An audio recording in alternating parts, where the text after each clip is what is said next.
Thank you very much, Rohini. That was a very interesting talk. Just the right combination of broad canvas picture and detail.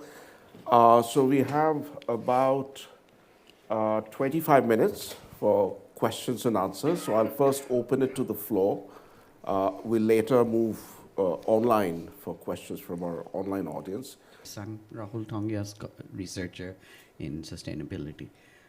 Would love your reaction to George Monbiot's sort of 2006 framing of offsets and markets, which he called indulgences, in the sense that they, and I'm quoting another observation, they don't buy our way into heaven. They slow down our descent into hell. So let's leave aside the integrity, quality, and all of these limitations where better system designs can do it. But if we're still left with avoided emissions as one of the main hooks, then it doesn't really lower our emissions. It just prevents a rise in emissions in some ways. So would love to hear your thoughts on that fundamental challenge, because one way to look at it is, how will this scale? We can't use this mechanism unless we have tighter absolute caps, which these things don't seem to be set up towards. So, thank you.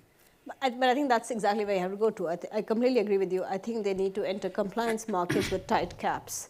And as I think my aim of putting the last slide to say is to say that is not an impossibility. You're going to need much better quality of credit. So improving the quality of credits, I think, is a no-brainer, because right now the market has just collapsed and we need that. But I think it's not going to be enough, and I completely agree with you there. But I think if we can get the quality high enough, I think compliance markets will respond. So we see some small examples here. Richard Sander, economist, started the Chicago Carbon Exchange in early 2000s, and it was a reasonable functional exchange for 5 years or so. And then the reason why it collapsed was, one, because the supply of credits was low quality, but also because it was a set of voluntary participants. So it's a different kind of voluntary carbon market. It was a set of voluntary participants who came in with a cap, but there was no sense where the others would enter. I think now, as we are seeing compliance markets being taken up by countries, I think it is feasible. You could start with a compliance market that has voluntary participation by actors, but over time kind of merge that with the compliance market. I think that was the aim with the EU ETS to start with, but we need to work on the supply for that to work. So I completely agree with you. You're going to need tight caps, but tight caps that only work on industrial plants are not going to be enough. So we need to actually work also on reducing land use, reducing deforestation, rather than thinking that renewables are going to get us the long way. Now, the other view that people have is, oh, let's not think about all of this, let's just go for carbon sequestration projects. Maybe they'll get much cheaper, but we don't have much evidence right now that putting all your eggs in the basket of saying, we will extract carbon from the air in Norway through a very expensive project is going to actually work out. And unlike something like, again, like say vaccines, I think advanced market commitments for vaccines were important, but they didn't have externalities in that it wasn't, people were say dying of or are dying of malaria, but not at a higher rate because you're putting money into advanced market mechanisms for vaccines. The problem here is if we put all our money in carbon sequestration, we are actively allowing emissions to increase by not avoiding those that would have happened. For land use, given that it's fairly easy to observe from space now what happens to the land, but the problem seems to be finding the counterfactual of what would have happened or what forest would have cut or not. I was wondering if there's an approach where you kind of just give money for the stock of what's there instead of trying to really figure out what would have changed counterfactually. And you put like an annual payment, for example, for all the forests that we see still exists. That might also incentivize to recreate forests, etc. Is there an approach like that, and what do you think also of the fairness of that? So I think part of what you're saying we need to do, and I think that's recognized, that you're never going to have these kind of land use payments that are going to only cover additional projects. I think we have to recognize that to get to some additionality, you're going to have to give some non-additional payments. So Seema Jayachandran, for instance, has some recent work in Mexico showing that if you tell, if the condition you place on farmers is to say you have to either enroll all your land or none of your land, it takes care of this adverse selection problem that I will only put in the land that I wasn't going to cut down. But of course, it's going to mean that I'm going to make some amount of payments for land that would not have gotten cut down anyway. So I think that's the nature in what you're saying is correct, is you can pay for the entire stock, recognize the fact that some of that stock would never have been cut down, even with or without the payments. So you're going to make some non-additional payments in order to get additionality elsewhere. The question still remains, how much do we need to pay for that? What is the amount of money that is actually going to get that additionality going? Because you need that. You need to avoid some set of emissions by avoiding some amount of deforestation. So how high will that money be? And if I have to give that money to everyone, is there a budget that can actually afford it?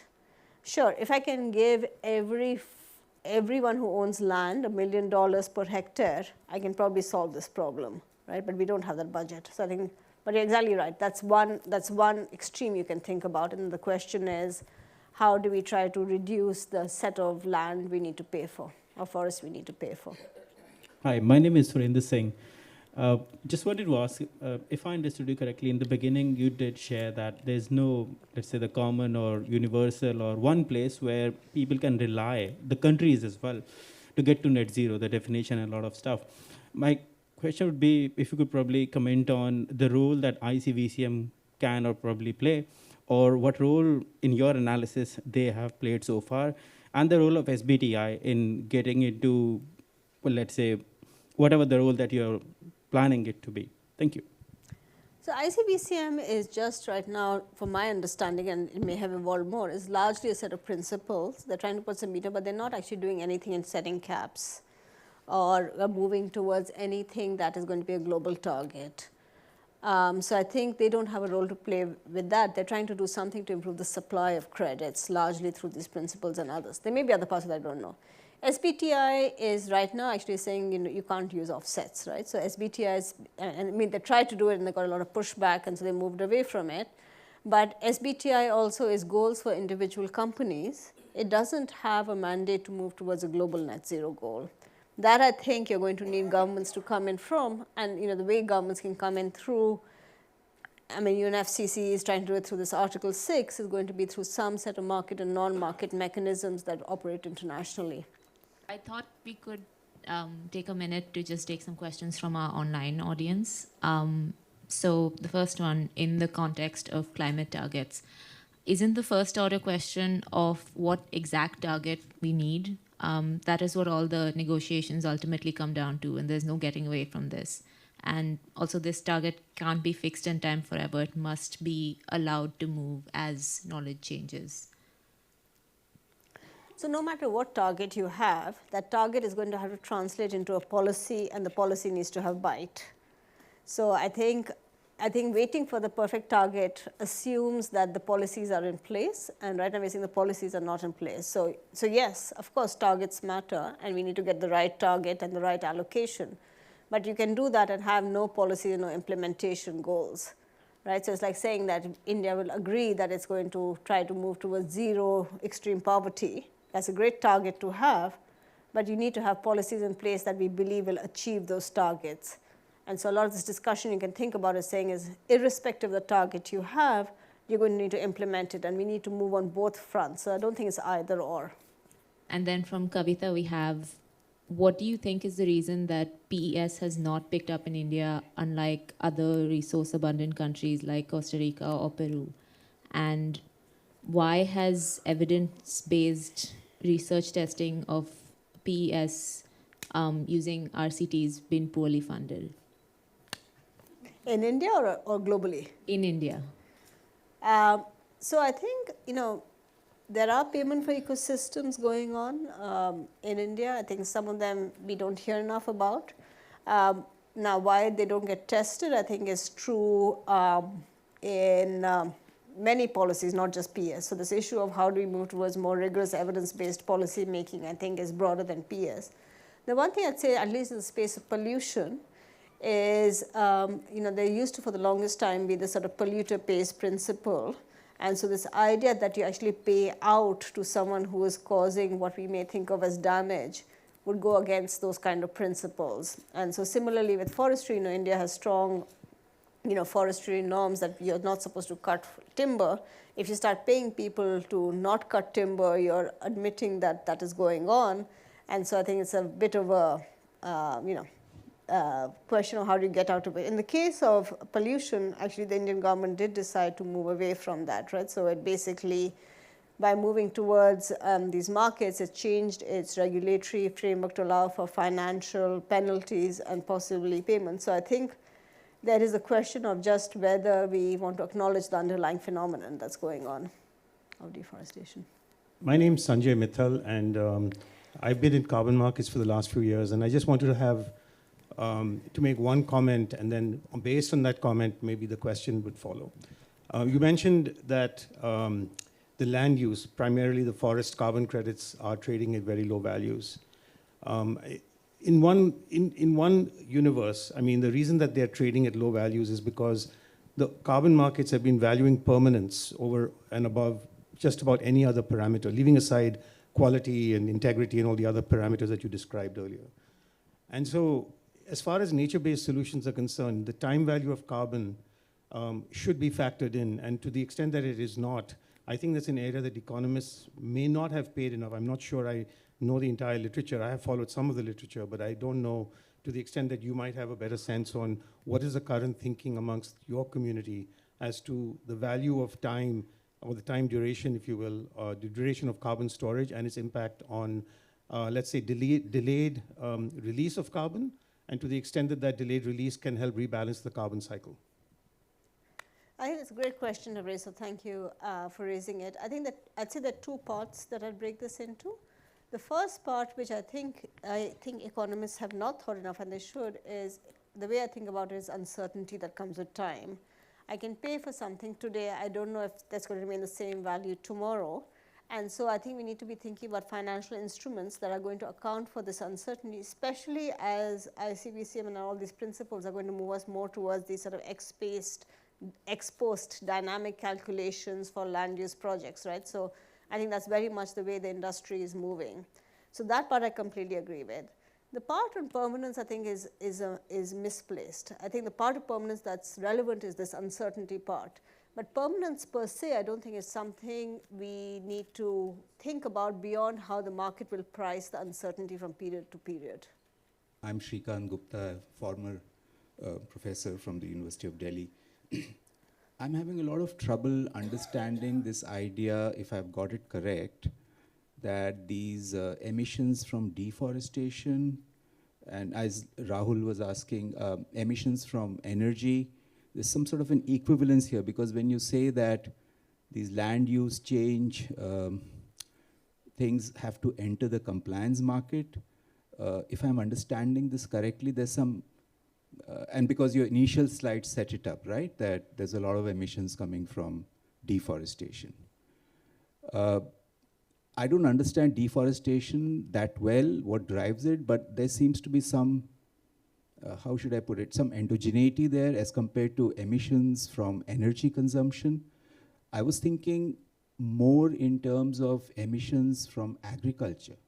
So when you're looking at methane from paddy cultivation or those sorts of things, or from ruminants, I would think of those more appropriate in a compliance market, rather than just saying, okay, you know, we have these people who are going to cut down the forest, and so we need to, you know, somehow bring them into this. I see there's some sort of a disconnect there. Let me try to explain it. Sorry, I apologize for not being clear, because I think this is an important point to be clear on. When you cut down a tree, you release emissions, right? That's no different than methane from agriculture. I don't see it that way, because somehow there is you're saying there's something inevitable about cutting trees. If you cut a tree, you release carbon. And so I'm not saying it's inevitable that you cut a tree, but I think if you cut a tree, you release carbon, because carbon storage goes down. And so therefore, if you think, and the second part, which I think is maybe the part that's unclear, is what we see in terms of development trajectories at least, until a certain level of GDP, we do see deforestation. So that just is a fact. And that is because what do we need? What do you cut down trees for? You cut down trees to build roads, to get infrastructure, to build buildings that people live in. So land use changes are just typically part of development. Those land use changes, to the extent that they require cutting down trees, are going to release emissions. And the difference is, you're not saying that you're going to take a place that's already releasing emissions, let's say in fossil fuels, and converting it to renewable. That would be reduced emissions, right? So you're saying the same industry is going to keep producing the same amount of textiles, but if it does it through natural gas rather than through coal, it's going to reduce emissions by X amount.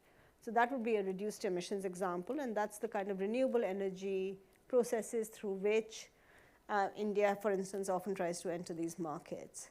The second one would be to say that if I don't, and that's the additionality part, if I don't pay some set of people money for the forest, they'll cut it down to cultivate land, often for say jhum cultivation or areca nuts, or just standing plantation.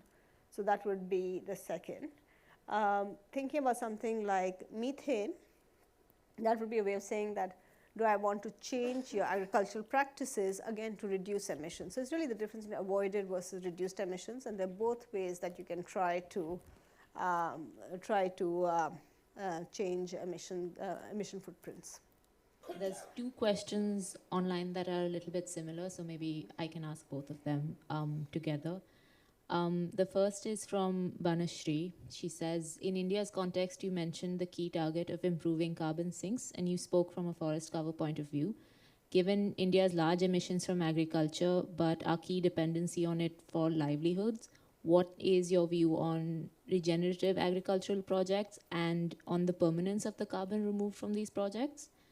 And then Hema asks, considering that forests as carbon sinks have failed in Finland after investments in afforestation, isn't it risky to push for afforestation as a natural carbon sink given the unpredictability of it? So I don't know the Finnish examples, I can't speak specifically to that, but this I think comes back to our earlier discussion. It's really about the pricing, right? So I think I completely agree that the value you put on a forest today may change tomorrow for no other reason that, for instance, there may be just a forest fire that removes it. And so you need to think about a pricing mechanism that accounts for that uncertainty. And I think that's a better way, at least as an economist, I would think about it, than going for permanence, which is very unclear to me how you would ever insure it. Like, I don't see how any contract today that you say that we want permanence for at least 30 years is going to actually ensure that. Rohini, there were a couple of questions that popped into my head. So I think since we have a little bit of residual time, I'll ask a couple of questions. One thing which came to my mind is that, the entire scheme is companies trying to manage their emission flows by trading against forest stocks. So sooner or later, we're going to start running out of forests to preserve. So at that point, the price of these they have to cut their own emissions. So that I completely agree. So that's what I was saying. So they have, at some point, to reach a net zero target, you can't just do offsets. Right. At some point, especially in rich countries, companies are going to have to cut their own emissions. But it could be that these are the first things to do because they're the cheapest right now, and hope that during that time period, things like your ability to change your production process becomes cheaper. So that seems analogous to that debate about exhaustible resources, oil, that we're going to run out. And so some people predicted a collapse, and some people said, that the price, perfect foresight about prices will make sure that people start preparing well in advance. So in this context, we have the same problem. Do you think that, there will be... some people believe that's what renewables is doing, is that people are managing to prepare, the price of renewables falling, there is transition. Now the question is, how fast are you going to see something like storage happen? I think storage is the big question in that market. Another question which I had, let me just quickly ask it, and this may relate to the very first question, which is, You know, Michael Sandel in particular has made a strong criticism about relying too much on price incentives, monetary incentives, and one of the arguments is that it tends to crowd out intrinsic motivation or building up of ethical preferences, etc. So if we, maybe not at the level of firms, but at the level of nations, given the high inequality in carbon emissions still, you know, if one imagines that there's a need for changing lifestyles in the most prosperous nations, and there's this easy way of sort of buying out of it, it sort of crowds out any kind of ethical restraint against emissions building up in these countries. So how do you see that? I agree. I mean, I think that's a concern. I think the other concern I'd raise, which I think is related, is, you know, we want additionality, but if you think about it, if you're going to go on this view, which from an additionality perspective is right, is that you price highest those who are the most at risk of cutting down. You don't pay very much for those who've internalized the value of forests, let's say, and won't cut them down, right? So, I mean, I think there's also that concern. So, Rohini, I guess the question is that the quality of the supply of credits, it's almost like a chicken and egg problem or a vicious cycle where the quality of supply may increase if it gets into the compliance market, but it'll never get into the compliance market if the quality stays as it is today. And part of what is missing is regulation in the voluntary carbon market. So and right now, governments, at least from the perspective of the voluntary carbon markets, don't have a role to play. There's like almost a key element is missing, which is the regulator. So what is the ideal setup? Because most of these developing countries like India are a few years away from integrating voluntary carbon markets with compliance market, and compliance markets are somewhere in the future. So I think just to understand the chicken and egg issue, you're saying, I think the only reason I see why entry into a compliance market per se would raise the quality of offsets is because it would set a higher price. There's no other reason. But it would not necessarily, but setting a higher price is something you can do even in the voluntary market, right? You could basically have, and this is the role that people think what they call the so-called good buyers can play, is if Microsoft and Amazon and all these other players are genuinely want to buy good credits, they can just say that I don't believe any credit below $70 is actually going to be doing additionality. And so I'm not sure you need to be in a compliance market to fix some of these quality issues. But I agree. I think thinking about how you have regulators is probably important. You touched on that, let's do the cheaper stuff first. That's one of the things. Now, what if we had a framing that says, no, let's actually bite the bullet and do the more expensive stuff and let the richer countries, higher emitters do that. And by specifically, if you need to deep decarbonize, green hydrogen, storage, phase change materials, DAC, all of these things that need someone to bite the bullet, pay the learning curve, early adopter premium. Then with these mechanisms, you're actually delaying that, which hurts everyone because you don't go down that path. And a simple example actually is look at solar. Germany paid an extremely high feed-in tariff. They subsidized that learning curve for the rest of the world, got Chinese manufacturing to come in. We're all enjoying that benefit. But when you have these sorts of mechanisms, you actually lose that, and that's a worry. So I think there are two answers to that. So first, you know, if there is going to be money made for this, that's something that could happen in the private sector in any case. So it's not clear that it's such a strong either or case. But the bigger concern, I think to me the concern of the reason for not saying let's put all our eggs in that basket is, unlike, and that's what I was trying to say with these advanced market commitments or others, unlike a lot of other cases, it may become too late to come back to the possibility of reducing emissions by if once deforestation has happened, it's going to be much harder to build up those forests, and you've lost that opportunity. So then to say that carbon sequestration is going to be enough that we can live in a world where we've cut down the forest and allowed for the business as usual, and we get this, it's not clear. Solar, yes. I didn't claim it's either or though. Sorry, no, so I don't think it's either or. So I think getting this market to function and being willing to have payments, it's also a part of climate justice. So if the other concern with this is that if you go all of this, sure, you know, maybe there'll be one project in Kenya where you're trying to do carbon sequestration, But largely what this is doing is saying that we are not in the process going to provide lower income countries the money that possibly is going to let them change the nature of their development process. And we can think that there is value to that as well. So I think there are a lot of people who would agree with you. So I'm not saying that I'm right. This is just my perspective, that I think it would be a mistake to put all your eggs in that basket. But I don't think I claimed it was either or either. I think we're in closer agreement than but I think there are some people who would take the extreme view that all we should do is basically pay Norway which is trying to do a bunch of carbon sequestration, to do that. So I think there are large standard errors in all of this. I fall on one side. Some people may fall on the other. Okay. Thank you very much, Thanks very Rohini. much. This was an engrossing session. Thank you. Thank you.